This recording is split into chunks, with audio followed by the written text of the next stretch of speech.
সবাই জানো বাবা হরিনাম সংকীর্তনে আগিয়ে আসে কেন? সবাইকে আগে জানতে হবে বাবা এটা কলিযুগ।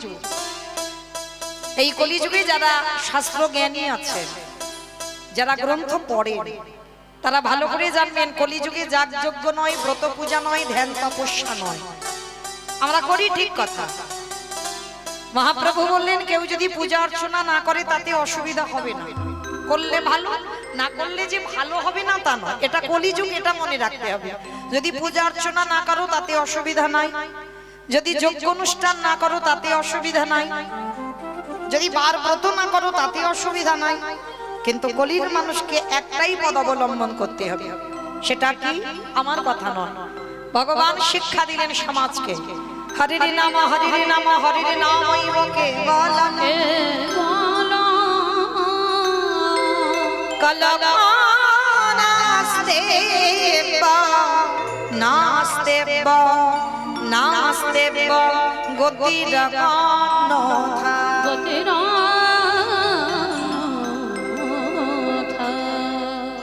কি বোঝালেন জগৎকে? কলির মানুষের হরিনাম ছাড়া কোনো গতি নাই, কোনো গতি নাই, কোনো গতি নাই। আপনারা প্রশ্ন করবেন মৌমিতা, ও তো সবাই বলে, যত যত কীর্তনিয়ার মুখে কীর্তন শুনেছি বা ভাগবত শুনেছি, সবাই একটা কথা বলে, বলে হরিনাম শোনো, হরিনাম গাও, একাদশী করো, ভগবানের চরণে তুলসী দাও, তুলসী গাছে জল দাও। কি মাইরা সব কীর্তনিয়ারা বলে না? কিন্তু কীর্তনিয়ারা বলবি আর আপনারা শুনে বাড়িতে চলে যাবেন হবে না, একটু হৃদয়ঙ্গ করবেন, অনুভব চাই। যে জায়গাটা বসেছেন বাবা ধন্যাতি ধন্য জায়গা, আপনারা যেন মনে করবেন না আপনাদের গ্রামে এটা একটা সাধারণ জায়গা, না, কখনো না। এটা কোনো সাধারণ জায়গা আজকের দিনের জন্য নয়। কেন? এখানে খোল করতালের ধ্বনি, এখানে বৃন্দা দেবী তুলসী দেবী বর্তমান। তাহলে এটা সাধারণ কোনো জায়গা নয়। যে জায়গাটা বসেছেন পরীক্ষিত মহারাজের জায়গা, ও জায়গাতে বসে বাবা যদি ঠিক ঠিক কীর্তন শোনার মতো শোনা যায়, ওখানে কৃপা হয়। আর এখানে দাঁড়িয়ে যদি গাওয়ার মতো গাওয়া যায়, এখানেও কৃপা হয়। তাহলে হচ্ছে না কেন? গাওয়া ঠিক হয় না, শোনা ঠিক হয় না, তাই তো কৃপা হয় না। কিন্তু মনে রাখতে হবে মা, ওই জায়গাটা কোনো সাধারণ গ্রামের জায়গা এখন নয়। যতটুকু সময় হরি মঞ্চে বসবেন, আন কথা ভাব, আন কথা চিন্তা, আন কথা ভাবনা, সংসারের চিন্তা সবকিছু বন্ধ করে কিছুক্ষণের জন্য মনে করবেন আমাদের একটাই পরিচয়। এখানে কে নারী, কে পুরুষ, কে নিচু জাত, কে উঁচু জাত, এগুলো কেউ দেখবেন না। এখানে আমাদের একটাই দেখা, আমরা সবাই হলাম গৌর গোবিন্দ চরণের দাস। কৃষ্ণ দাস হয়ে আমরা হরিকথা শ্রবণ করব, হরিকথা বর্ণনা করব, আর অন্য কোনো পরিচয় আমাদের হবে না। এই যে কীর্তনিয়ারা আমরা বলছি বাবা হরিনাম ছাড়া গতি নাই, ভালো করে বিচার করে দেখেন মা, গতি আছে? আমার কথা নয়, আপনারা বলবেন গতি আছে কি? যে যত বড় ধনী হও না কেন, যার যত টাকা থাকুক না কেন, যার যত অর্থ থাকুক না কেন, কেউ যদি সারা জীবনে দিল্লি বোম্বে কাটায়, তবু মনে রাখতে হবে বাবা শেষের দিনে তোমার এরা কেউ আপন নয়। যাদের আগলে বসে আছো না, ভালো করে শুনবেন, ছেলে আমারে, মেয়ে আমারে, জায়গায় আমারে, জমি আমারে, বিষয় আমারে, বৈভব আমার, কিন্তু মনে রেখো ভাই, বাঁশি যদি বেজে যায় পড়ে থাকবে সরকারি খামার। এসেছো একা, তুমি যাবে একা। যেদিন এসেছিলে বাবা সেদিন কাউকে সঙ্গে আনোনি, ভেবে দেখবে পরনে একটা কাপড়ও তোমার ছিল না। আর যেদিন ভব ছেড়ে চলে যাবে সেদিনও তোমার সাথে কেউ যাবে না। তাহলে এসেছো একা, যাবে একা। কটা দিনের জন্য একটু অভিনয় করে যাচ্ছ, সব আমার আমার আমার, আর আমার আমার করতে গিয়ে আমরা গৌর গোবিন্দ ভজন ভুলে যাচ্ছি। কিন্তু মনে রেখো মা, শেষের দিনে তোমার যাদের আগলে তুমি কৃষ্ণ ভজন করতে পারছো না, কেউ তোমার সঙ্গী হবে না। শেষের কালের সঙ্গী হবে তোমার কর্মফল।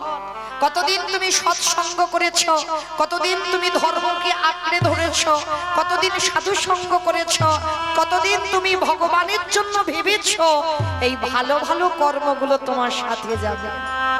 তবে আমি মৌমিতা একটা গ্যারান্টি দেবো বাবা, আর একজন আমাদের সঙ্গী হবে। সে কে জানো? জানি না আপনাদের হাওড়া জেলাতে নিয়ম আছে কিনা, তবে আমার ডায়মন্ড হারবারে নিয়ম আছে। মানুষ মানুষ মৃত্যুর পর কিছু দাও বা না দাও দুটো জিনিস তাকে ভাড়া করতে হয়। কি জানো? এক হলো খোল আর এক হলো করতাল। কি মা তোমাদের এই হাওড়া জেলাতে হয়তো মানুষ যখন দেহটাকে বের করে নিয়ে যায় ওই পিছনে বাজায় না বলো হরি বলো হরি। এইবার ভালো করে লক্ষ্য করবে, আমাদের দেহ যখন বিসর্জন হয় তখন খোল করতাল বাজিয়ে কত কান্নাকাটি করতে করতে যায়। তাহলে এই যে মায়ের পূজা হচ্ছে এইগুলো বাবা জ্ঞান চেতনা। এই যে মায়ের পূজা হচ্ছে, পূজা কটা দিন ভালো কাটবে? যেদিন বিসর্জন হবে। ঠিক আছে, মাকে যখন বিসর্জন করতে যাবে বড় বড় ডিজে বাজনা। কি গো ডিজে বাজনা বাজে না? নাচানাচি হবে না ধুমধাড়াক্কা? ভালো করে বিচার করেন, সেটাও তো মা। তাহলে মাকে যখন জলে ফেলতে যাচ্ছ তুমি নাচানাচি করছো, ডিজে বাজনা বাজাচ্ছ, তাহলে আমাদের দেহটা যেদিন বিসর্জন হবে সেদিন কি একটা লরিতে করে ডিজে বাজনা বাজালে হতো না? তাহলে সেদিন তুমি কাঁদবে কেন? কি গোটা মাটির মূর্তি, মাটির মূর্তি যদি হবে এত খরচ করে এত এত আয়োজন করে তুমি পূজা করছো কেন? মাটি নয়, যে যেমন ভাববে তার কাছে সারা জীবন মা তেমন। কেউ যদি বলে অচল তো অচল, কেউ যদি বলে সচল, দেখতে পাই শুনতে পাই কথা বলতে পারে কাঁদতে পারে হাসতে পারে, মা ঠিক তার কাছে তেমনই ভাবে ধরা। তাহলে মনে রাখতে হবে শেষের দিনে এইগুলো অনুভূতি বাবা, এগুলো ভাবতে হবে।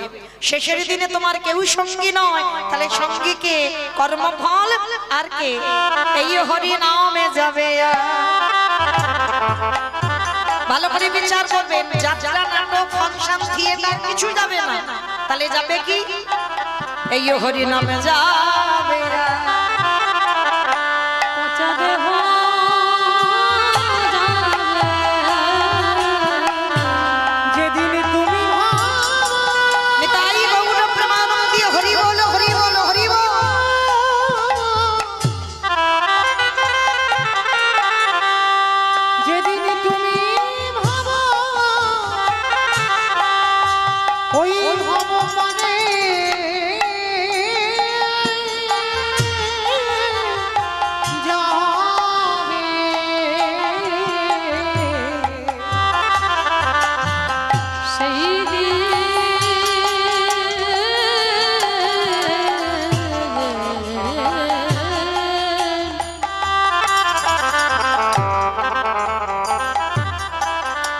সেদিন নাম যাবে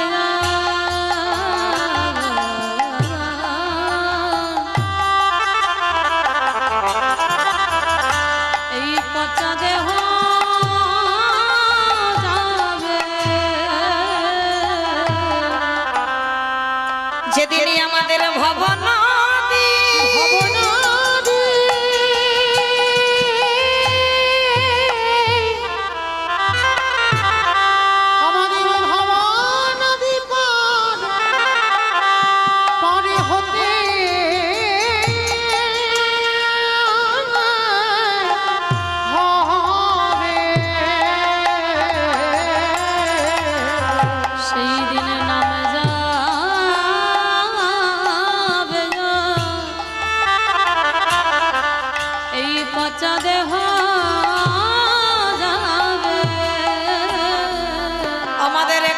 কৃষ্ণ ভজন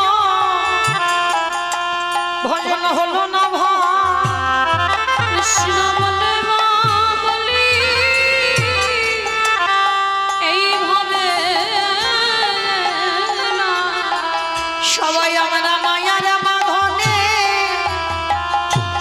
আজ বন্দী হলাম, শুধু আমার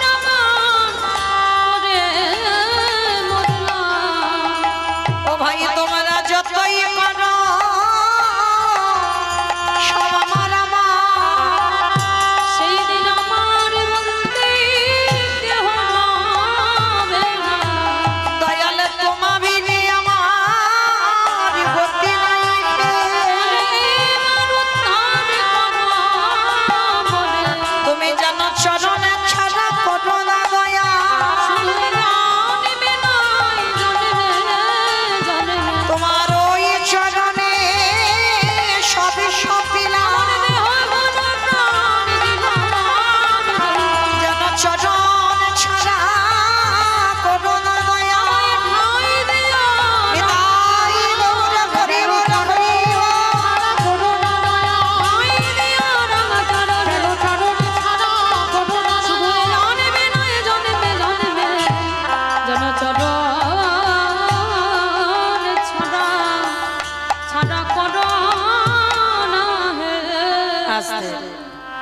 তাই সবার চরণ ধরে আমার বিনীত নিবেদন, মা পৃথিবীতে সবাইকে ভুলে যাও, তাতে অসুবিধা নাই।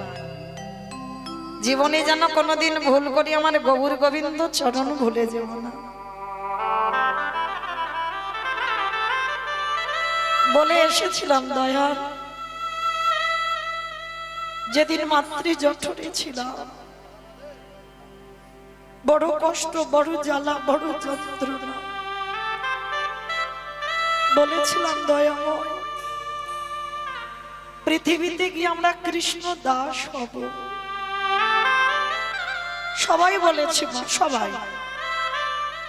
এখানে কেউ যদি নাস্তিকও থাকে, ভগবান বিশ্বাস করে না, তিনিও কিন্তু বলেছেন যে পৃথিবীতে নিয়ে চলো, এই কষ্ট আমরা সহ্য করতে পারি না। ভগবান কৃপা করে পাঠালো মা, আর পাঠাবার পরে হয়ে গেলাম আমরা মায়ার দাস। আমার করে মেতে রইলাম। কিন্তু আমার ভগবান তো ভক্তের কাছে কিছু চাই না গো, কিছু চাই না। আমার ভগবানের একটাই ইচ্ছা, ওরে কলিরে জ্ঞানন্ধজি, সারাদিন সংসারের মায়ায় তোরা কাটায় দে। সারাদিনের মধ্যে একবার আমার চরণে বসি, যদি একজন ভক্ত নয়ন জলে বক্ষ যুগল ভাষায় কৃষ্ণ তোমারে হলাম বলে, যদি কোন ভক্ত ডাকারে মতো ডাকিতে পারে আমারে ভগবান,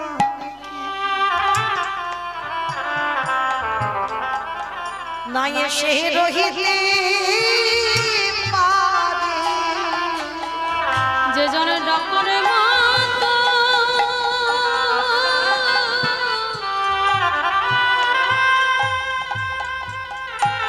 যে জনে ডাকার মতো ডাকেতে পারে। হরি বল, হরি বল। আমার ভগবানকে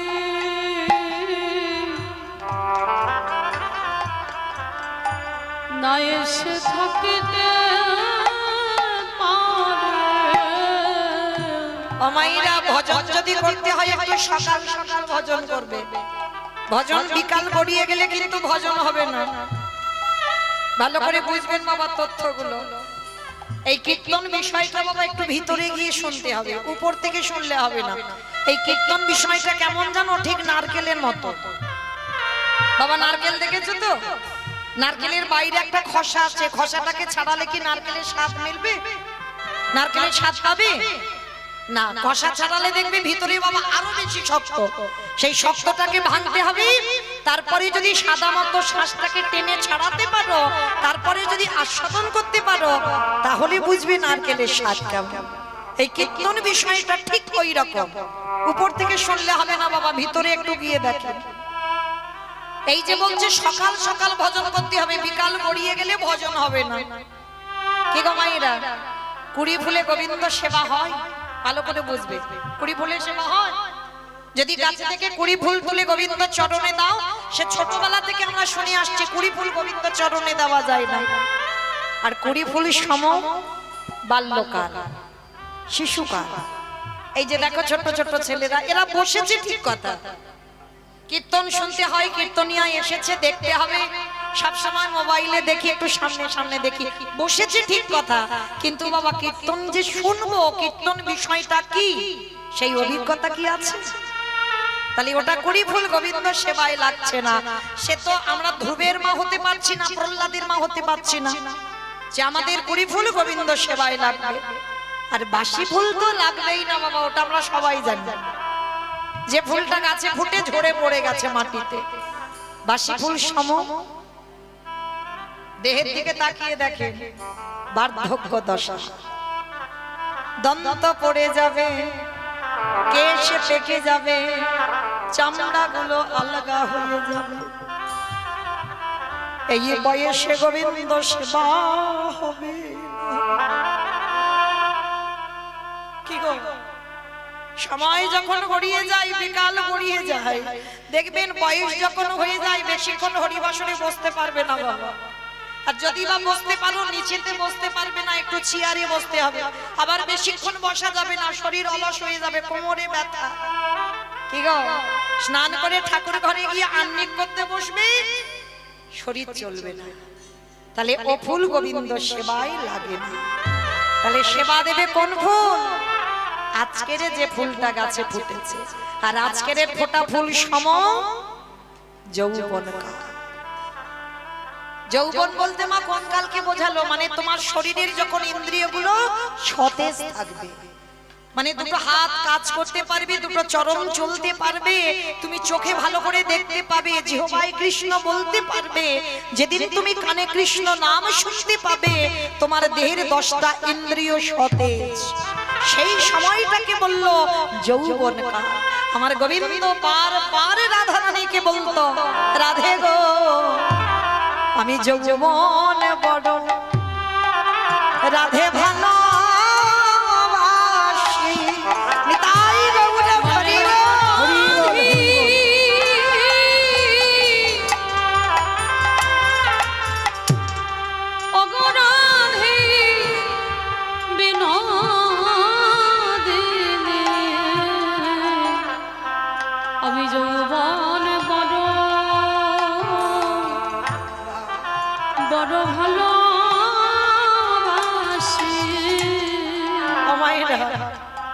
ভেবে দেখেছেন এই যৌবনে যদি চলে যায় আর কি গোবিন্দ সেবা দিতে পারবে?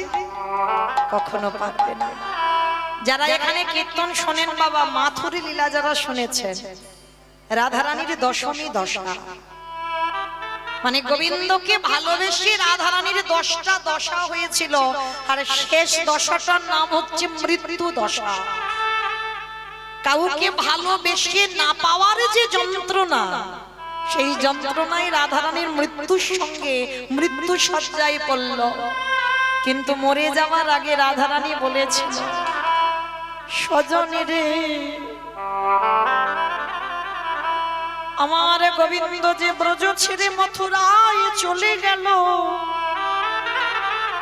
আমারে বধূ যেদিনে ব্রজে ফিরবে, সেদিনে যদি দেহে যৌবন খানা না থাকে, বলো বলো সজনী আমি কি দিয়ে গোবিন্দে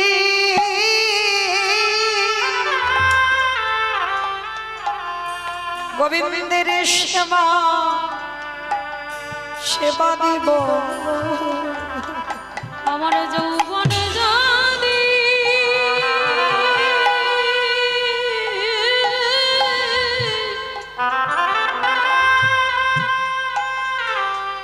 আমার যৌবনে যদি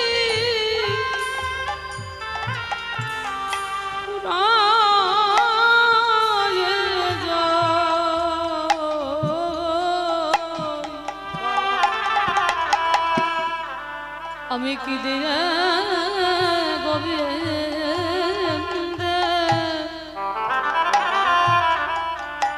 বলে বলে সেবা দিব। তাহলে চলেন মায়েরা, আজকে যখন যোগ এসেছে যাতে বিয়োগ না হয়, প্রথমে বলে দিয়েছি আন ভাবনা আন চিন্তা বন্ধ করে আমরা দেহ মন প্রাণটা গৌর গোবিন্দ চরণে সমর্পণ করব। তো চলেন আজকে আমরা যাব শ্রীধাম নদিয়া নবদ্বীপ ধাম। কি মায়েরা সবাই একটু নদিয়ায় যাবে? তো সবাই যাবে? তা সবাই যদি যায় তাহলে আমাদের কীর্তনটা হবে কাকে নিয়ে? কেউ যাব না, কারণ এখানে যদি যেতে হয় সবার মনগুলো যাবে, দেহগুলো নয়। কারণ দেহ গেলে বাবা ঝামেলা আছে। হ্যাঁ, এই ষষ্ঠী, কালকে আমাদের সপ্তমী, আর এই পূজার সময় যদি আমরা সবাই নবদ্বীপে চলে যাই তাহলে বাড়ির আত্মীয় পরিজন যারা এসেছে তাদের খাওয়া দাওয়া কে করবে? তাহলে চলো দেহগুলো সব ছেলেপুলে মানুষ করুক, আত্মীয় পরিজন দেখুক, আর মনগুলো নিয়ে যাব সুরধনী গঙ্গার তীর। কারণ মন হচ্ছে বাবা সমস্ত কিছু যানবাহনের থেকে দ্রুত। এই মনের থেকে দ্রুত কেউ হবে না। হবে কি? যত তুমি বাবা ফ্লাইটে দ্রুত যাও না কেন, মনের থেকে দ্রুত হবে না। এক্ষুনি বসে বসে মনে করো আমি সুরধনী গঙ্গার তীরে যাবো, একটু মায়াপুর যাবো, নবদ্বীপ যাবো, দেখবে মন সেখানে চলে গেছে। হ্যাঁ, তাহলে মনের থেকে দ্রুত কেউ হবে না। তাহলে চলো আজকে দেহগুলো থাক, মনগুলো নিয়ে যাব সুরধনী গঙ্গার তীরে। আর সেখানে গিয়ে দেখবো সত্যতে নারায়ণ, ত্রেতাতে রাম, তারপরে কৃষ্ণ, কলিতে গৌরাঙ্গ। চার যুগে ভগবান চার ভাবে অবতীর্ণ হয়েছেন। আর প্রভু আমার যেদিন এসেছিল নদিয়ার অবস্থাটা কেমন ছিল জানো? মহাজনেরা পদ লিখছেন, আজ নদীগা উদয়গিরি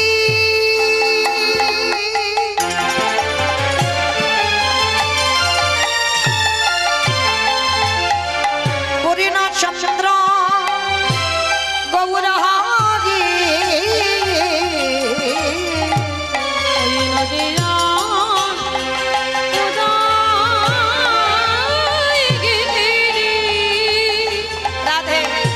ও মাইরা একটু উলুধ্বনি হবে তো? হবে? বেশ, কই দেখে একটু প্রেম সে একটু উলুধ্বনি দান। আজ নদীগা উদয়গিরি আমার বনারি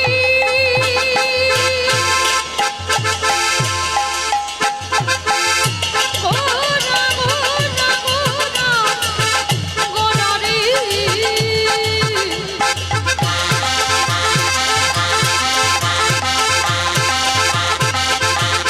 গোনা গোনা গোনারি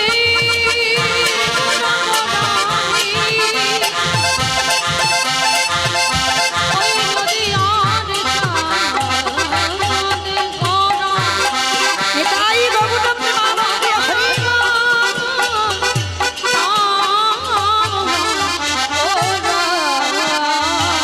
আজ নদিয়া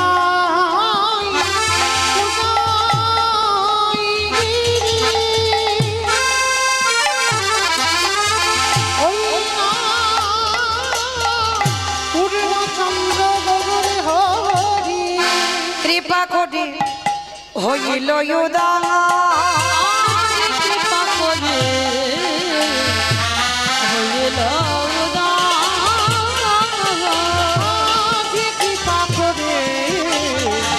হইল আমার সোনার নদিয়ায় গৌর উদয় হল।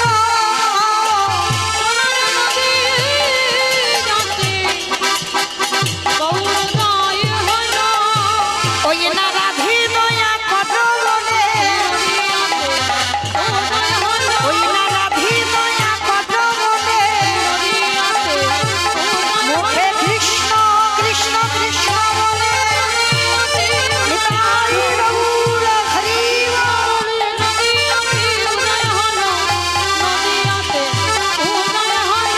কৃপা করে হইল উদয়।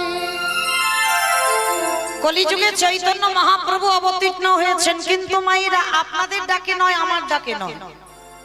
এসেছে কার ডাকে? না শান্তিপুরের মাটিতে বুড়ো অদ্বৈত আচার্য গোসাই।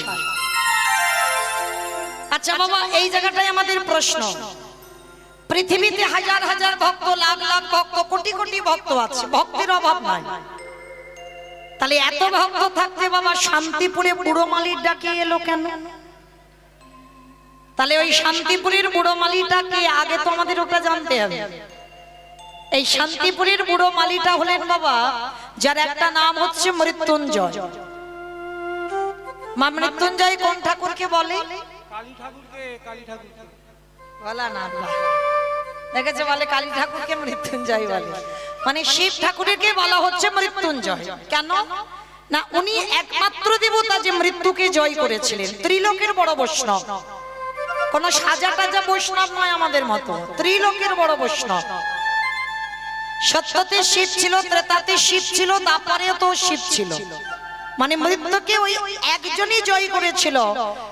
আর ওই বাবা ভোলানাথ কলিযুগের মাটিতেই, আর কিন্তু শিব নয়, তিনি হলেন অদ্বৈত আচার্য গোসাই। কিন্তু এখানে আমাদের প্রশ্ন এটাই বাবা, 3 যুগে শিব হলো, কলিযুগে কেন হচ্ছে না? কারণটা কি? এই কারণের কথা জানতে গেলে আমাদের একটু সবাইকে যেতে হবে বাবা মহাভারত।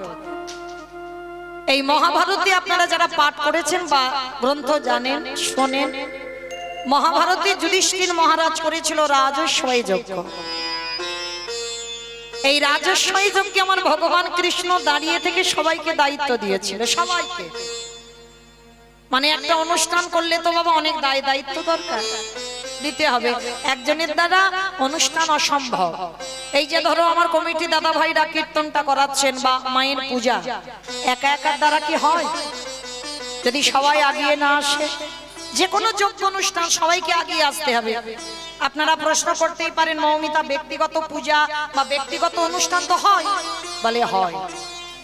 অর্থই একজন দেয়, যাদের ব্যক্তিগত কথা বলছি, অর্থ একজন দেয়, কিন্তু শ্রম বন্ধু বান্ধব গ্রাম প্রতিবেশী আত্মীয় পরিজন বলতে হবে, তবে কিন্তু একটা অনুষ্ঠান হয়। তার রাজস্বয় যজ্ঞ হবে, আমার ভগবান কৃষ্ণ সবাইকে দায়িত্ব দিচ্ছেন। আর যুধিষ্ঠির মহারাজ বলছে, কৃষ্ণ কৃষ্ণ তুমি সবাইকে দায়িত্ব দিচ্ছ, তা তুমি নিজে কোনো কাজ করবে না? ভগবান আমার হেসে বলছে, কেন করব না? আমি তো আমার জন্য 2টো দায়িত্ব রেখে দিয়েছি। সে কি? সবাই একটা করে কাজ করবে আর তুমি করবে 2টো কাজ। আচ্ছা কৃষ্ণ, কি কি কাজ করবে তুমি শুনি একবার। বলে, জানো দাদা, আমার প্রথমবারেই কর্ম হবে। এই যজ্ঞে যত যত ভক্তরা আসবে, আমি কৃষ্ণ দয়াময় হই, সবার প্রথমে আমি নিজের হাতে তাদের চরণ যুগল ধৌত করি।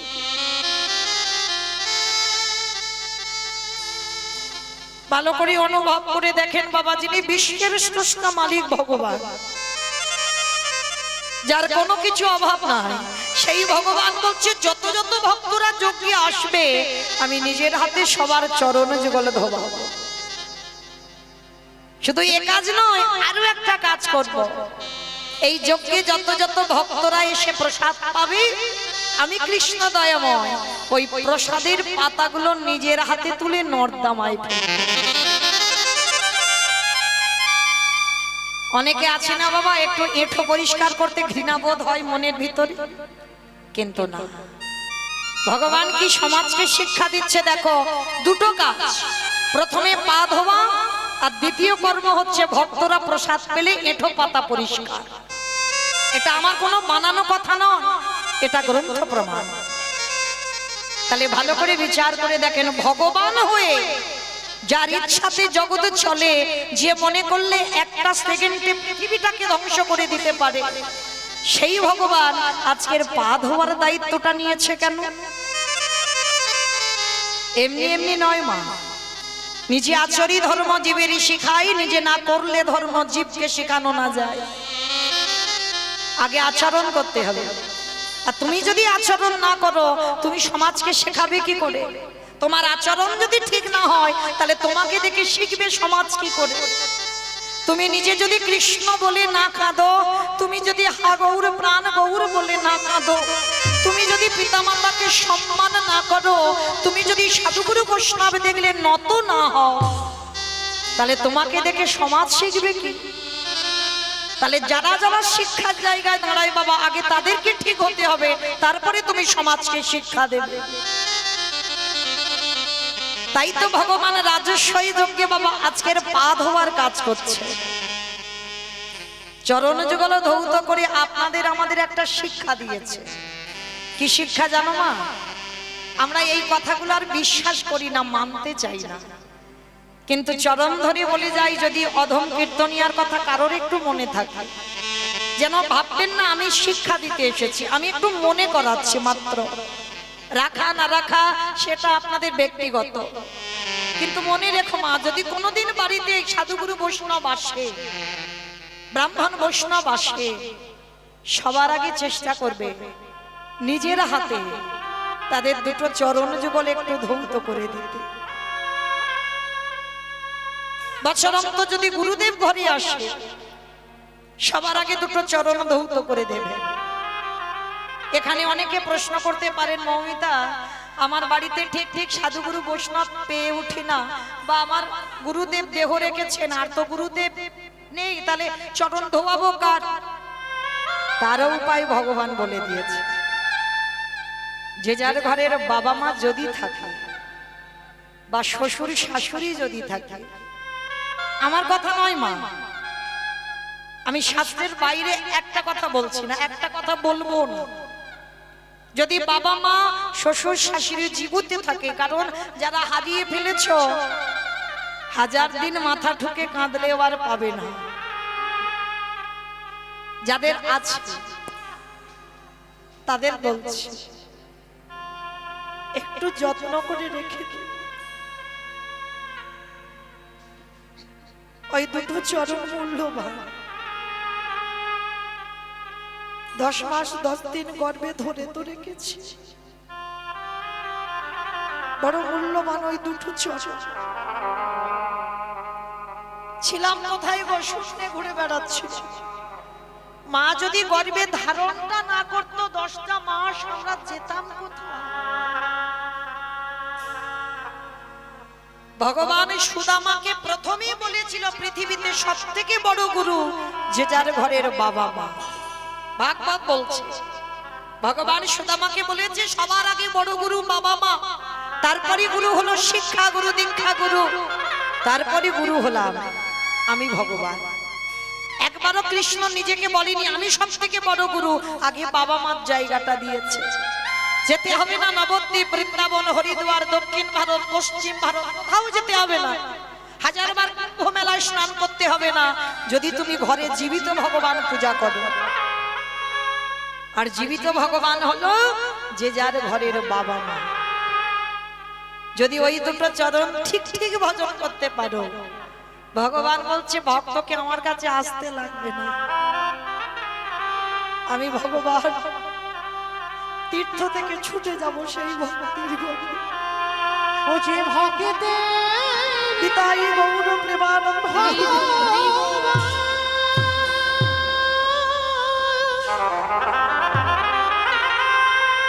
ও যে ভক্ত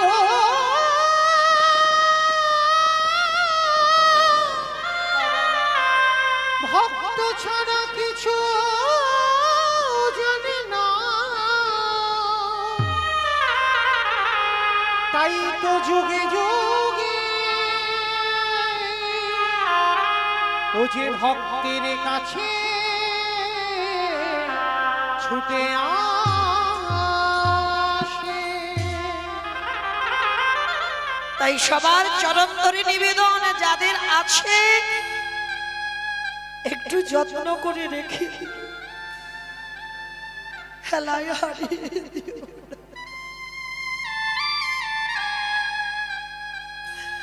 একবার যদি হারিয়ে ফেলো 1000 দিন কাঁদলে আর ফিরে পাবে না। ভগবান সমাজকে শিক্ষা দেবার জন্য আজকের পা ধোয়ার দায়িত্বটা নিয়েছে। শুধু পা ধোয়াচ্ছে না, ভক্তদের এঁঠো পাতা পরিষ্কার করছে, আর তার ভিতরে ওই ভক্তদের থালা থেকে এঁঠো তুলে কৃষ্ণ আমার সারা গায়ে মাখছে। যুধিষ্ঠির মহারাজ আড়াল থেকে দেখে কৃষ্ণকে ডেকেছিল, কৃষ্ণ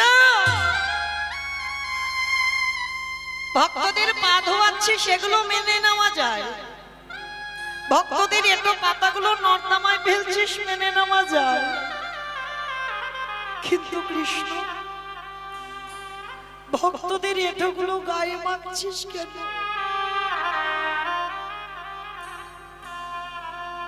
ভগবান হেসে বলল, দাদা গো, এ যে হলো আমার পরম এই জগৎ সংসার মাঝে সমস্ত জীব পাপ করে, সবার পাপের বিচার আমি করি, কিন্তু দাদা আজ আমি তোমায় বলে রাখি সবাই তো শুধু পাপই করে। আমার কৃষ্ণ দয়া মায়া বলল, শোনো শোনো দাদা, দাদা গো আমি হলাম আমি হলাম মহা পাপী। আমি সবারই বিচার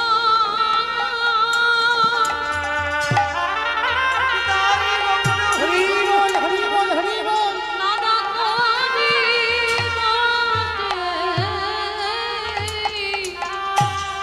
কিন্তু আমি হলাম দাদা মহা পাপী। যুধিষ্ঠির বললেন, কৃষ্ণ তুই নিজেকে পাপী বলছিস কেন?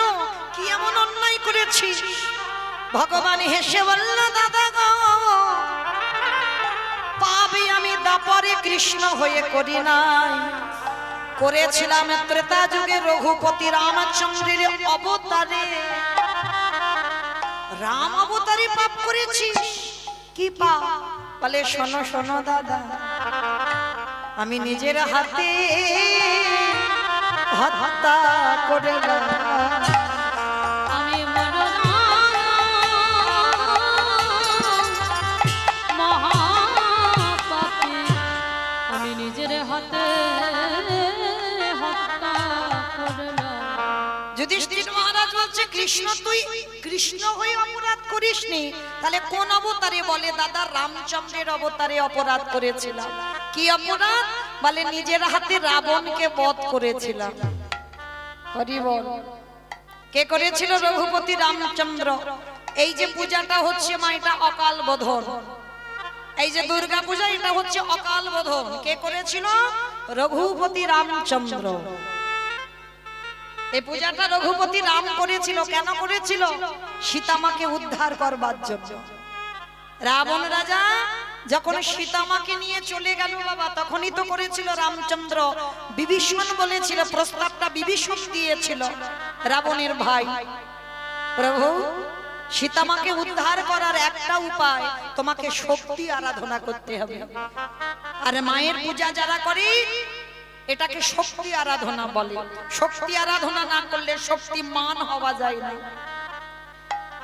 তা রামচন্দ্র বলেছিল, দেখো বিভীষণ, আমি যে দুর্গা পূজা করব, আমার দলে যারা আছে সবাই বানর আর মানব, আমার দলে তো ব্রাহ্মণ কেউ নেই। তখনই বিভীষণ হেসে বলেছিল, প্রভু গো, একটা কথা বলি তোমায়, ব্রাহ্মণ যদি প্রকৃত ব্রাহ্মণ পেতে চাও, একজনই আছে প্রকৃত ব্রাহ্মণ। কে সে? বিভীষণ। বলে আমার জ্যেষ্ঠ দাদা রাবণ। যেই না রাবণ বলেছে, রামচন্দ্র চমকে উঠেছে। বিভীষণ বলছো কি? রাবণের মৃত্যুর জন্য দুর্গা পূজা করব, রাবণ পূজা করতে আসবে, এটা সম্ভব? মায়েরা এই জায়গাটা খুব ভালো করে মন দিয়ে শুনবেন। যেহেতু মায়ের পূজা হচ্ছে, আমাদের একটু বলাটা দরকার, একটু জানাটাও দরকার। কেন দুর্গা পূজা? তা বলছে রাবণের মৃত্যুর জন্য পূজা, আর রাবণ আসবে পূজা করতে, এটা সম্ভব? এটা কোনোদিন হয়? বিভীষণ বলল, প্রভু গো, পুরোহিত কাকে বলে জানো? পুর মানে নগর, হিত মানে মঙ্গল। যিনি গোটা নগরের মঙ্গল কামনা করে, সেই তো হয় পুরোহিত। তাহলে গোটা গ্রামের মঙ্গল যিনি করবে, যেটা যে ব্যক্তি গোটা গ্রামের মঙ্গল চাইবে, তাকেই তো পুরোহিত বলে। বলে প্রভু, একবার তুমি আমার দাদাকে খবর পাঠাও, দেখবে আমি কথা দিলাম আমার দাদা রাবণ দুর্গা পূজা করে যাবে।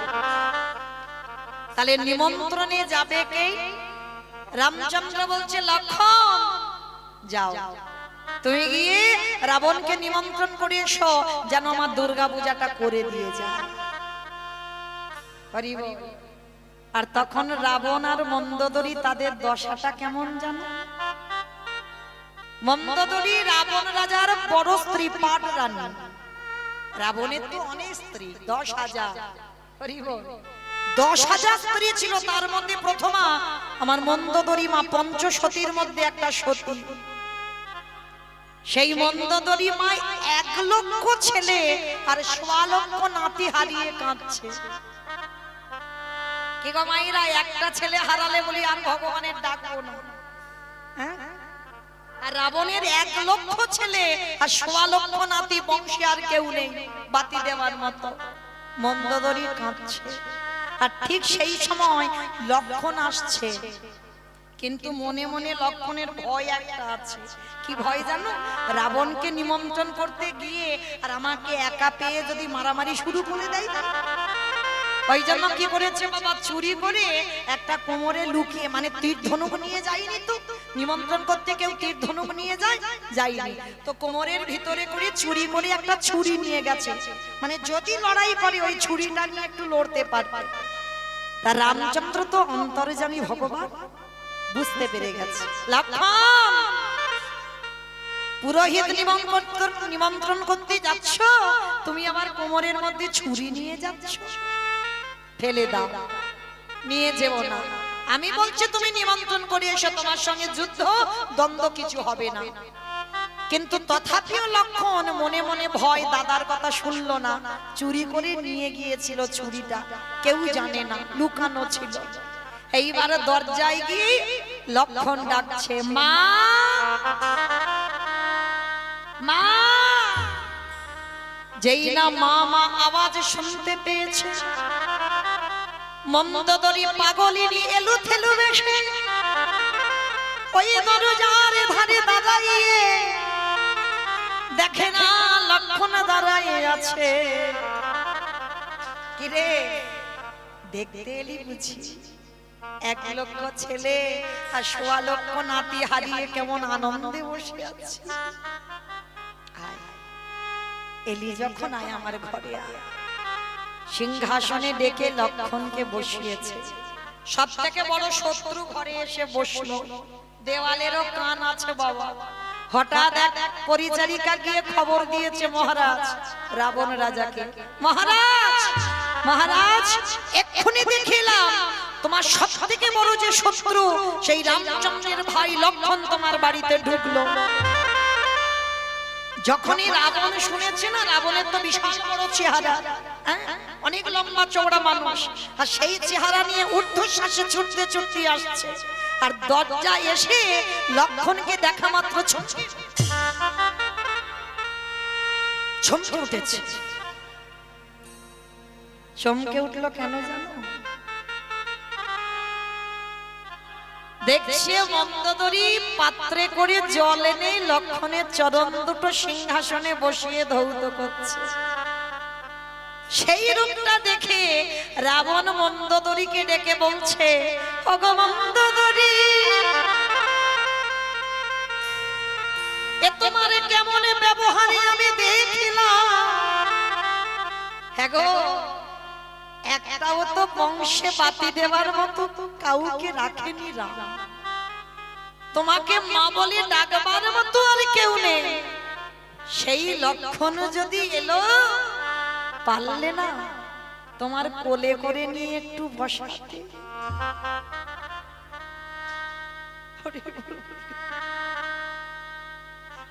পারলে না তোমার কোলে করে বসাতে, সিংহাসনে বসাতে হলো। আর হ্যাঁ গো, তোমার চোখের জলের এত অভাব পড়ে গেল, লক্ষণকে সিংহাসনে বসিয়ে ঘটিতে করে জল দিয়ে ধোয়াচ্ছ কেন গো? পারলে না লক্ষণের দুটো চরণ বুকে ধরে তোমার চোখের জল দিয়ে তার দুটো চরণ ধৌত করে। মন্দোদরী গো,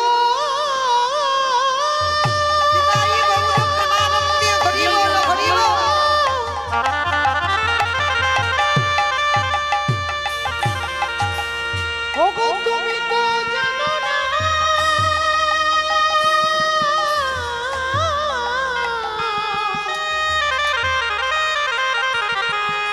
ও যে ভক্ত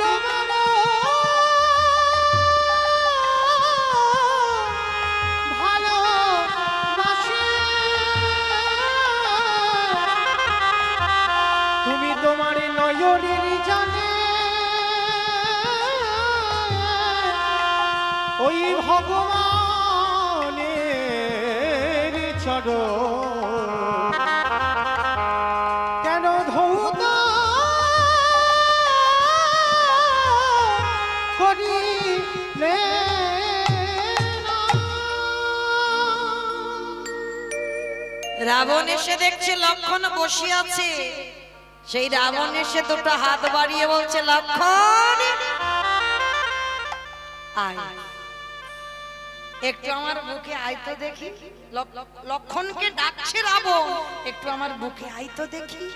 জানিস তোর দাদা আমার সব ছেলে নাতি পুতিকে ধ্বংস করে দিয়েছে, কেউ নেই আর। আমার এই বুকের ভিতরে না একটা আগুন জ্বলছে, আই তো দেখি। তোকে একটু বুকে জড়িয়ে ধরলে আমার আগুনটা নেভে কিনা, আই একটু বুকে আয়। রাবণ হাত বাড়িয়ে আছে লক্ষণকে বুকে নেবে, কিন্তু লক্ষণ যেতে পারছে না। ভগবানের ভাই হয়েও এত ভয়, যখন যেতে পারছে না রাবণ বলছে, কি রে আসতে পারছিস না মানে? পুরোহিত নিমন্ত্রণ করতে এলি, আবার কোমরে লুকিয়ে ছুরি নিয়ে এসেছিস। কি গো মায়েরা, যারা যারা শুনছো ভেবে দেখেছো রাবণের ভজনটা কেমন? ছুরিটা লুকানো আছে সেটাও রাবণ বুঝতে পেরে গেছে, ফেলে দে। আমার কাছে এলি আবার কোমরে ছুরি এনেছিস কেন, ফেলে দে। আস্তে আস্তে হাত থেকে পড়ে গেছে। রাবণ প্রশ্ন করলো, বল কেন এসেছিস? লক্ষণ মাথা নিচু করে বলছে, আমার দাদা দুর্গা পূজা করবে, ওই জন্য পুরোহিত পাচ্ছি না, তোমাকে পুরোহিত হিসাবে নিমন্ত্রণ করতে এলাম, আমার দাদার দুর্গা পূজাটা করে দিয়ে আসো। যেই না কথাটা বলা, রাবণ হেসে বলছে, দাঁড়া আমি একটু ভালো করে ভিতর থেকে গুছিয়ে গুছিয়ে আসি। লক্ষণ কথাটা শুনে মনে মনে ভাবছি, এ বেটা বুঝি আমার কথাটা বুঝতে পারে। এই, কি মনে মনে বলছিস? আচ্ছা আগে বলতো দেখি, তোর দাদা দুর্গা পূজাটা করছে কেন? রাবণ জিজ্ঞেস করছে লক্ষণকে, তোর দাদা দুর্গা পূজাটা করছে কেন? বলে, আমার দাদা দুর্গা পূজা করছে রাবণের মৃত্যুর জন্য। মানে তার সামনে দাঁড়িয়ে তার কাছে বলছে রাবণের মৃত্যুর জন্য দুর্গা পূজা। তা রাবণ বলছে, দাঁড়া আমি তাহলে ভালো করে একটু সেজে গুজে আসি। তা লক্ষণ ভাবছে, এ বেটা কি পাগল, ওর মৃত্যুর জন্য দুর্গা পূজা, আমার কথাটা শুনে বলছে আমি গুছিয়ে আসি, তার মানে বুঝি বুঝতে পারিনি আমার কথা, একটু ভালো করে বলবো। শোনো রাবণ, আমার দাদা, আমার জ্যেষ্ঠ দাদা দুর্গা পূজা করছে রাবণের মৃত্যুর জন্য। যেই না কথাটা দ্বিতীয়বারে আবার লক্ষণ বলল, সঙ্গে সঙ্গে রাবণ বলে বলেন, চুপ কর, তুই কি মনে করলি আমি কিছু বুঝতে পারিনি? আমি খুব বুঝতে পেরেছি, তোর দাদা আমার মৃত্যুর জন্য দুর্গা পূজা করছে, কিন্তু তোর দাদা কি এটা জানে আমি যদি একবার গিয়ে পূজায় বসি আর তোর দাদা যার নামে সংকল্প করে পূজায় করবে তৎক্ষণাৎ তার মৃত্যু হবে? যা যা দাঁড়া, আমি যা। ভালো করে গুছিয়ে নিয়েছে। এইবারে মন্দোদরী লক্ষণের কাছে করজোড় করে, লক্ষণের কাছে আঁচল পেতে চাইছে, খোকারে রে আমার স্বামীকে নিতে এসেছিস দুর্গা পূজা করে দেবে, আর এটাও আমি জানি দুর্গা পূজায় যাবে ও আর ফিরবে না। তা মা বলে তো ডাকলি, তোর কাছে একটা জিনিস চাইবো, দিবি বাবা? লক্ষণ বলল, মা গো, তোমার স্তনদুগ্ধ না খেলে আমি প্রাণে বাঁচতাম না। যেদিন রাবণের বাণে বাবা লক্ষণের শক্তিশাল হয়েছিল, মন্দোদরী স্তনদুগ্ধ যদি না খেত লক্ষণ কোনোদিন বাঁচতো না। শুধু মৃত সঞ্জীবনী, বিশল্য করলি পাতা এগুলো নয়, তার সঙ্গে সতী নারী স্তনদুগ্ধ লেগেছিল। আর সতী নারী স্তনদুগ্ধ, তখনই সতী নারী একজনে ছিল মন্দোদরী মা, আর মন্দোদরী স্তনদুগ্ধ পান করে লক্ষণ প্রাণে বেঁচে আছে। তাহলে মা, তাহলে আমি যদি মা হই, আজ আমি তোর কাছে চাইবো একটা জিনিস, দিবি বাবা? লক্ষণ বলল, বলো বলো মা, তুমি আমার কাছে কি চাও? ওরকম করি নয়, আগে আমার কে স্পর্শ করে ত্রিসত্য অঙ্গীকারে আবদ্ধ হ। আমি তোর কাছে যা চাইব তুই আমায় তাহাই দিবি। লক্ষণকে স্পর্শ করে বলল, মা গো তুমি বলো আমার কাছে কি চাও? মন্দোদরী বলল, খোকারে একেবারে দিতে যদি হয় তুই আমায় এই আশীর্বাদ দে। আমার স্বামীকে নিয়ে যাচ্ছিস যা, কিন্তু কথা দিয়ে যা সতী নারীর হাতের শাখা জানো ওরে ভাঙিস না রে। তাই গৌর করিব হরি বল ওরে করি দে রে, সতী নারীর হাতের শাখা যেন প্রভু ভাঙে না রে। ওরে শিখার সেদু যেন মুছে না যায়। আমার এই আশীর্বাদ ওরে করি দে রে। চমকে উঠেছে লক্ষণ, কারণ লক্ষণ ভালো করে জানে রাবণ দুর্গা পূজায় যাচ্ছে মানে আর ফিরবে না। ওই নবমীর রাত্রিতে রাবণ বধ হবে, ভালো করে জানতো। আর এদিকে মা চেয়ে নিয়েছে, কিন্তু উপায় নেই বাবা। তখনই লক্ষণ বলেছিল, কথা দিলাম আমা, রাবণ যাচ্ছে পূজা করতে ঠিকই কথা, কিন্তু কথা দিলাম যদি তোমার স্তনদুগ্ধ পান করে আজ আমি জীবিত থাকি আমার বাক্য লঙ্ঘন হবে না। আমি তোমার আশীর্বাদ দিয়ে গেলাম, তোমার শীতের সিঁদুর কেউ বুঝবে না মা। আমি তাই গৌর হরি বল। ওরে গেলাম তোমার শিখার সিঁদুর মুছিবে না। আস্তে তাহলে লক্ষ্য করেন মা, পরবর্তী দিনে রাবণ গেল দুর্গা পূজায় আর ফিরে আসে না। কিন্তু পরবর্তী দিনে মন্দোদরী শীতের সিঁদুর হাতের শাখা ভাঙলো না। পরবর্তী দিনে এই মন্দোদরীর এমন চরিত্র ছিল, লঙ্কার মাটিতে রানীমা বলতে একজনকে মানত, সেটা মন্দোদরী মা। পরবর্তীতে বিভীষণের সঙ্গে বিবাহ হলো, কিন্তু বিভীষণের সঙ্গে বিবাহ হলে কি হবে? শুধু সমাজের মঙ্গলের জন্য। শীতের সিঁদুর হাতের শাখা পড়েছিল, কিন্তু বিভীষণের সঙ্গে আর কোনো সম্পর্ক ছিল না। শুধু সমাজের মঙ্গলের জন্য মন্দোদরী মা বাধ্য হয়েছিল, জগতের মঙ্গলের জন্য। কিন্তু সতী নারী যারা হবে, স্বামী ছাড়া সে যত অসৎ হোক, স্বামী ছাড়া কাউকে আর মন দিতে পারবে না। কিন্তু বিভীষণের সঙ্গে বিবাহ শুধুমাত্র একটাই কারণে হলো, প্রজাদের মঙ্গলের জন্য, প্রজাদের ইচ্ছা পূরণের জন্য। তাহলে লক্ষ্য করে দেখেন বাবা, সেই রাবণকে মেরে রামচন্দ্রের মাথা থেকে পায়ের নখ পর্যন্ত পাপী হয়ে গেল।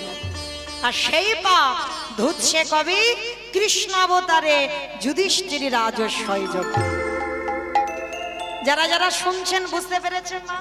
যেখান থেকে গিয়েছিলাম আবার ঘুরে ফিরে সেখানে এলাম। তার যুধিষ্ঠির যজ্ঞে ভগবান কৃষ্ণ পা ধোয়ার কাজ করছে। অগ্নিদেব, পবনদেব, বরুণদেব, ইন্দ্র, ইন্দ্রাণী, ব্রহ্মা, সাবিত্রী, শিব, দুর্গা সব পরপর লাইন দিয়ে আছে। আর কৃষ্ণ একে একে ডাকে পা ধোয় আর যজ্ঞের ভিতরে ঢোকায়। এমন সময় জগৎজননী মা দুর্গা আমার বাবাকে ডাকছে, প্রাণনাথ, ও প্রাণনাথ, এদিকে এসো, এইদিকে এসো। আমার বাবা তো একটু ভোলে ভালা, তা বাবা বলছে, পার্বতী কি ব্যাপার আমায় ডাকলে যে বড়? তা পার্বতী বলছে, প্রাণনাথ চলো এবার আমাদের লাইনে দাঁড়াতে হবে, কৃষ্ণ পা ধোবাবে, পা দুটো একটু ধুইয়ে নি। বাবা হেসে বলছে, পার্বতী তোমার মাথার ঠিক আছে তো? কৃষ্ণ পা ধোয়াবে আর আমার পা দুটো বাড়িয়ে দেবো? শোনো পার্বতী, তোমার যদি ইচ্ছে করে তো তুমি লাইনে দাঁড়াও, কিন্তু আমার ভগবান আমার পা ধোয়াতে পারবে না, এটা অসম্ভব। তুমি ধোয়াও, আমার পা ধোবাবো না। ভগবান মনে মনে ভাবছে, যা বাবা, আমি রাম অবতারে রাবণকে মেরে যে পাপ করে রেখেছি, এই বেটার পা ধোবাবো বলে আজকে আমার এই দায়িত্বটা নেওয়া, আর এ বেটা বলছে পা ধোয়াবে না। তাহলে কি করব? বাবা ভোলানাথ কি করেছে, মা দুর্গাকে লাইনে রেখে বাবা বেলাইনে চলে গেছে, মানে প্যান্ডেলের বাইরে যজ্ঞ হচ্ছে তো যজ্ঞের বাইরে চলে গেছে।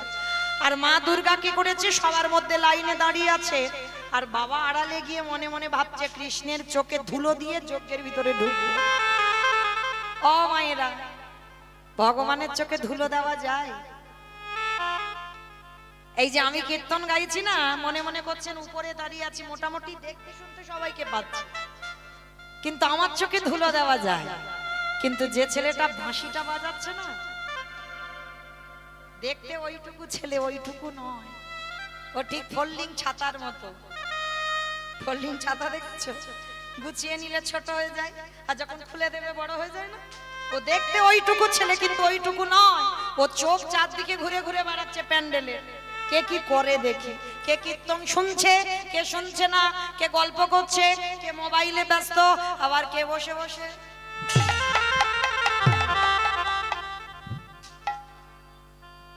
আমি নয়, ভগবান দেখছে, আর দেখেই হিসাব করে খাতা কলমে বাড়িতে পৌঁছে দেবে। তো এইবার ভগবান কি করেছে লক্ষ্য করেন, হেঁট হয়ে সবার পা ধোয়াচ্ছি, আর বাবা প্যান্ডেলের বাইরে গিয়ে মনে মনে ভাবছে কৃষ্ণের চোখে ধুলো দিয়ে যজ্ঞে যাব, কিন্তু কি করে ধুলো দেব। আর ভাবতে ভাবতে বাবা কি করেছে জানো, দুম করে একটা কুকুর হয়ে, আর কুকুর হয়ে মনে মনে ভাবছে এই তো সুযোগ, ওই ভগবান পা ধোয়াচ্ছে, ওর পায়ের তলা থেকে গলে ভিতরে চলে যাবে। আর ভগবান ইচ্ছা করে পা দুটোকে আরো ফাঁকা করে রেখেছে যাতে ঢুকতে সুবিধা হয়। ওর মতো চালাক তো পৃথিবীতে কেউ নাই, সবার সঙ্গে চালাকি হয়, ওর সঙ্গে কি হবে। তাই এবার ভগবানের চোখ তো ঘুরছে, দেখি বেটা কি করে। আর বাবা কুকুর হয়ে পিছন থেকে গুটি গুটি করে আসছে, আর ভগবান ইচ্ছা করে মাথাটা হেঁট করে আছে যাতে বুঝতে পারে কৃষ্ণ অন্য মনস্ক হয়ে আছে। আর বাবা কি করেছে, কুকুর হয়ে সবে মাথাটাকে পায়ের ভিতর দিয়ে, আর যেই না পায়ের ভিতরে দেওয়া, ভগবান চালাকি করে হাঁটু দুটো নিয়ে কুকুরের কানের কাছে। এইবার দেখ কেমন লাগে। আর যেই না কানের কাছে চেপে ধরেছে, কুকুরের যদি কানে চেপে ধরা যায়, কুকুর কি করবে, কেউ কেউ করবে না, বারবার বলছে কৃষ্ণ ছেড়ে দে, কৃষ্ণ ছেড়ে দে, কৃষ্ণ ছেড়ে দে। বলে ছাড়বো বলে ধরি নাই। হে বৈষ্ণব গোসাই, হে বৈষ্ণব গোসাই, তোমার মতো বৈষ্ণবীর দুটো চরণ ধোয়ালে বোধ হয় কম হতো, তাই তো কৃপা করে করুণা করে তুমি আমার জন্য এক্সট্রা দুটো জুড়ে দিয়েছো। আমা বুঝেছো? শিব ঠাকুরের কটা পা? দুটো পা। আর কুকুরের কটা পা? কুকুরের 5টা পা। ওর ডায়মন্ড হারবারে বুঝি হয় 4টে পা। তাহলে ভগবান বলছে শোনো, আমি ভেবেছিলাম দুটো পা ধোবালে বোধহয় ঠিক হবে, কিন্তু তুমি আমার কথা ভেবে আরো দুটো এক্সট্রা জুড়েছো। এবারে দাও দাও ছাড়ো, তুমি বাড়াই দাও। নিতাই গৌর হরি বল, হরি বল। বৈষ্ণব গোসাই, দাও দাও চরণ বাড়াই দাও। বলি আরে তো চরণ ছাড়িব না খেয়ে, বলে হে আমার বৈষ্ণব গোসাই, বলি এই প্রতিজ্ঞা করে দিলাম, হে আমার বৈষ্ণব গোসাই, যেন চরণ ছাড়া করো না হে। নিতাই গৌর হরি বল, হরি বল। ছাড়া করো না হে। দাও দাও চরণ বাড়াই দাও, দাও দাও চরণ বাড়াই দাও। আস্তে। এইবার ভগবান কি করেছে, মোটা দড়ি নিয়ে কুকুরের 4টে পা বেঁধে দিয়েছে। আমার কুকুরের পা বেঁধে দিলে আর কিছু করতে পারবে? শুধু নয়ন জলে ধুলায় গড়াগড়ি দিচ্ছে। কৃষ্ণ দয়াময় মা সবার পা ঘটিতে করে ধোয়াচ্ছে। আর বৈষ্ণবের বেলা কি করেছে জানো? ভগবান রূপী বৈষ্ণবকে সেবা করবে বলে আজ কুকুর রূপী ভোলানাথের 4টে চরণ এক জায়গা বেঁধে দিয়েছে। আর বেঁধে দিয়ে কুকুরের 4টে চরণ কৃষ্ণ বুকে ধরেছে। বুকে ধরে কিসের জলে চরণ ধোয়াচ্ছে গো? বাহ্যিক জগতের কোনো জল নয়, খাল বিল নদী নালা পুকুর ঘাট এসব জল নয়। তাহলে কোন জল ভোলানাথের চরণে দিল? ভগবান আমার চোখের জলে এ চরণ চরণ ধবা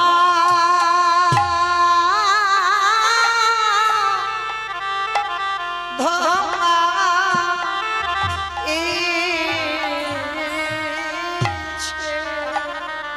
হে বৈষ্ণবী কৃপা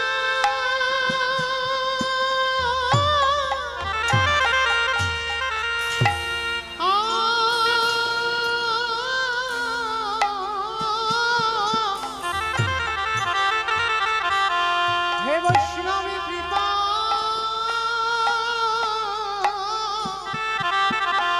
কৃপা করো বলে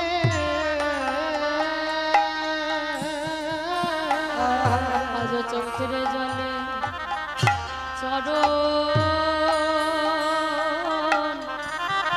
চরণ ধোয়া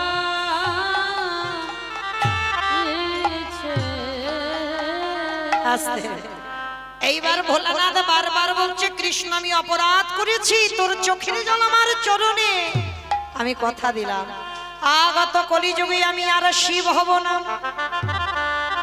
আমাইরা যেখান থেকে এসেছিলাম আবার সেখানে চলে যাচ্ছে মনে পড়ছে তো সত্যতে শিব ত্রেতাতে শিব দাপরে শিব কলিতে শিব নয় এই নয় কেন এইটুকু জানবার জন্য এত দূরে একটু রামায়ণ মহাভারতে যাওয়া তবে তো পরিষ্কার হলো সেই কৃষ্ণের চোখের জল ভোলানাথ রূপী কুকুরের চরণে পড়ল বলে ভোলানাথ রূপী কুকুর বলেছিল কৃষ্ণ কথা দিলাম আগত কলিযুগে আমি শিব হব না আমি হব অদ্বৈত আচার্য গোসাই তুই আমার কৃষ্ণ হবি না তুই হবি নদী আর নিমাই চাঁদ। 12 বৎসর তুলসী ভাষায় তোকে আহ্বান করব আমি তোর থেকে 52 বছরের বড় হব যেদিন আমার ডাকে তুই নদিয়ায় নামবি আমি শান্তিপুরে থেকে নদিয়ায় তোর সঙ্গে দেখা করতে যাব যেদিন তুই আর আমি দুজনে মুখোমুখি হব এই যে রাজস্বই যজ্ঞে তোর চোখের জল এই কুকুর রূপী ভোলানাথের চরণে পড়ল এই ভোলানাথ তোর কাছে ঋণী হয়ে গেল যেদিন তুই নদিয়ায় গৌর হবি আমি শান্তিপুরে অদ্বৈত হব যেদিন তোর সঙ্গে আমার প্রথম সাক্ষাৎ হবে এই যুধিষ্ঠির যজ্ঞে যেমন তুই আমার কাছে ঋণী হয়ে রইলি আমি তোর কাছে ঋণী হয়ে রইলাম যেদিন নদিয়ায় যাব ওরে এমনি করে ছাড়ো আমি ধোবাইব যেদিন নদিয়াতে নিতাই গৌর হরি হবে এমনি করে চরণ বলি এই প্রতিজ্ঞা করে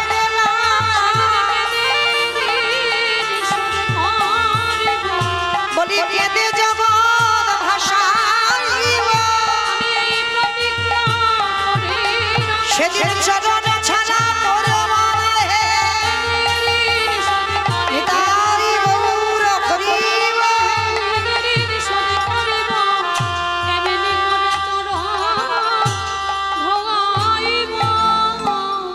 আমাইরা তাহলে পরিষ্কার বোঝা গেল সেই চৈতন্য মহাপ্রভু অদ্বৈত আচার্যের ডাকে এলেন আর এসে কি করলো কেহ বলে পুরবেতি রাবণ বধিলা বলে পুরাণে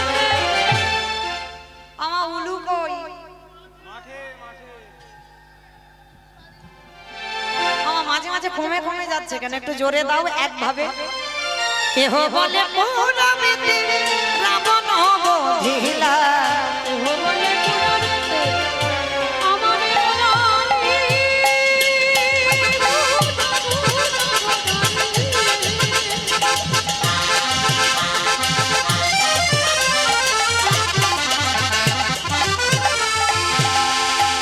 গোরা গোরা গোরা ও রানী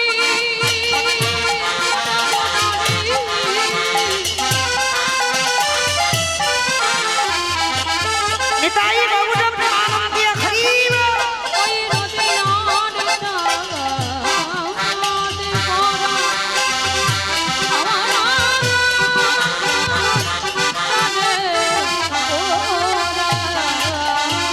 কেহ বলে পুরাবেতে রাবণ বধিরা ওই না গোলক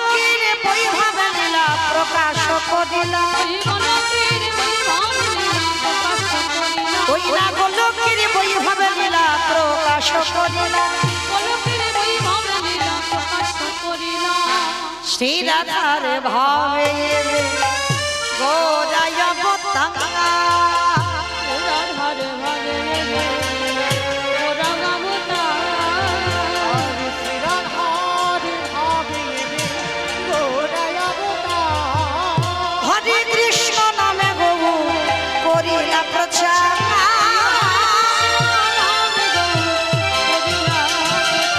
ওই হরি কৃষ্ণ নামে গৌর হরিনা প্রচার। এইবারে লীলা প্রকাশ হলো এইবারে লীলা প্রকাশ হলো